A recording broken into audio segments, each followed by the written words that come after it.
So why don't we go ahead and get started? Um, so first of all, thank you all for joining RSI's webinar about Carta Porte. We put this announcement out earlier today, so appreciate everybody giving up some time on such short notice.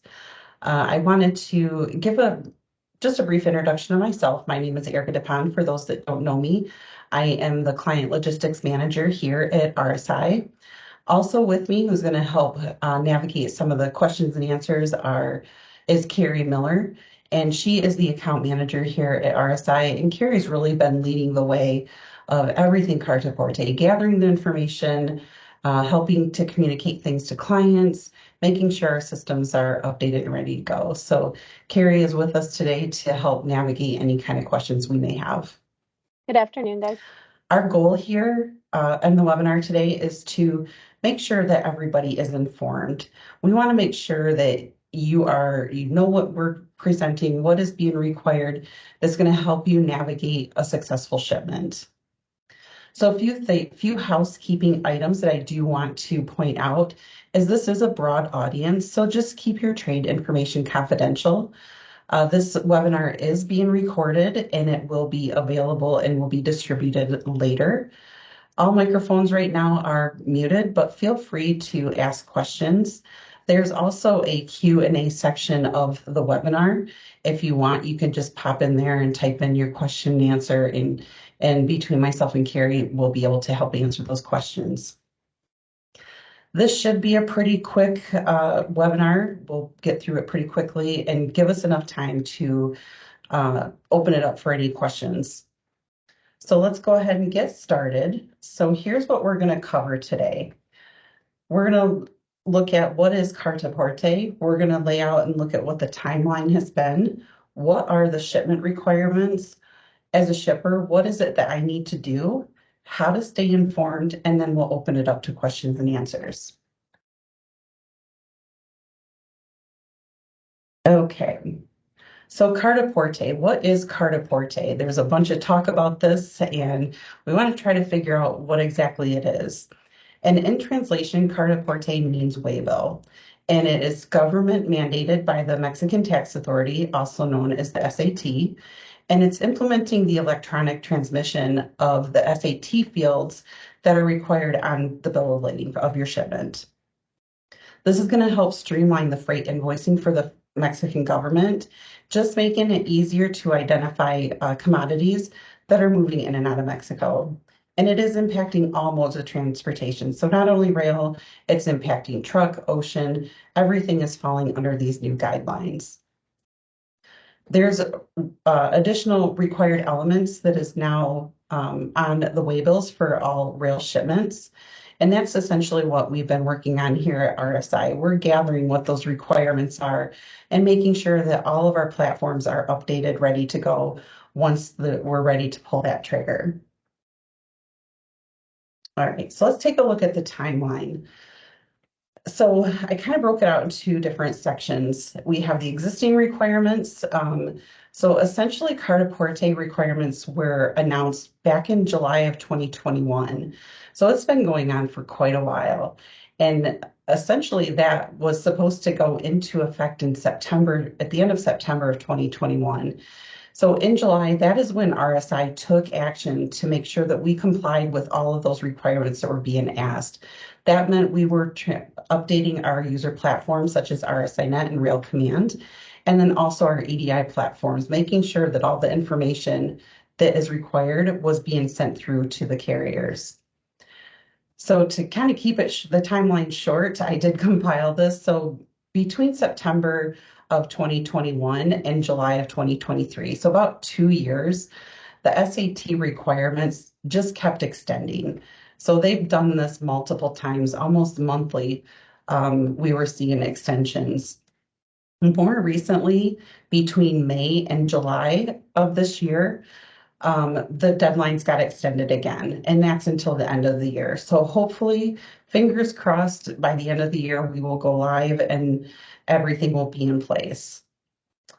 We did also learn back in May of some new requirements out there, and it's the additional shipment information that's going to be effective Not at the end of the year, but that's going to go into effect shortly after on January 15th of 2024. So the big question is what's next? And we can see that this has been a moving target for quite a while. And our goal is just to keep you informed so that you can successfully ship your commodities. So let's take a look at what's required. When it comes to shipments, there are going to be new fields that are required for all shipments. And this represents what we're transmitting in our EDI instructions and waybill instructions to the railroads.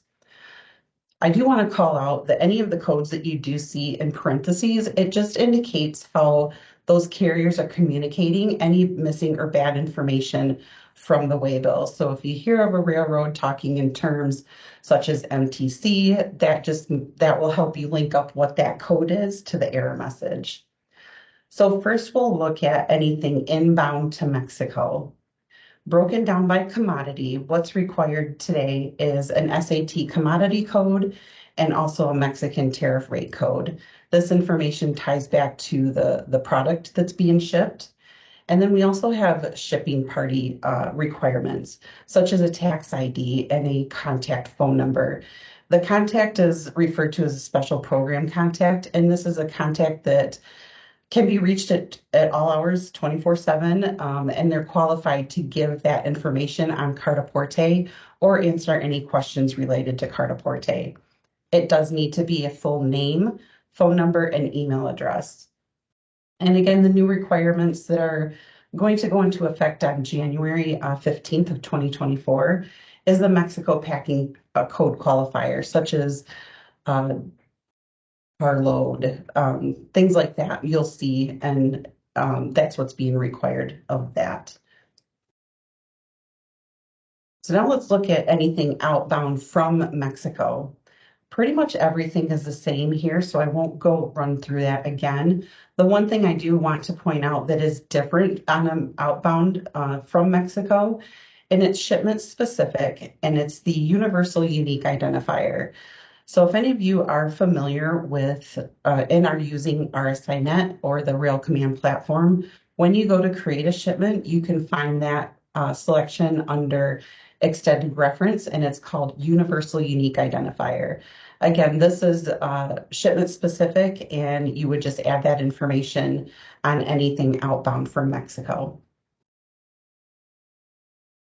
So the next thing is what you're probably asking yourself as a shipper, what is it that I need to do? And it's understanding those waybill errors that we're getting. So as of today, we are seeing EDI errors from the UP and CPKC. And it probably won't be long before the other carriers start to follow suit. So it's just making sure that we have all that information that is required. Gathering it in advance is going to help us make sure that everything is in place and it makes for a successful shipment. As you're requesting a new shipping pattern or a rate to RSI, just make sure to provide that information, and we'll make sure it's tied to that everything properly. And if all else fails, if you're still stumbling a little bit and you need some additional help, feel free to contact your RSI account manager, such as myself or Carrie, and we'll be happy to set up one-on-one time with you all to help navigate any questions you may have.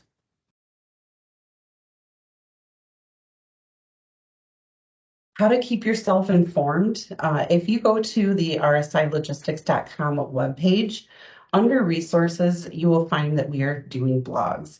You can sign up for those blogs by entering your email address and hitting subscribe, or you can go into the search bar, type in the subject you want to find a blog on, such as Carta Porte, hit search, and your blog would appear, and then you can read from there.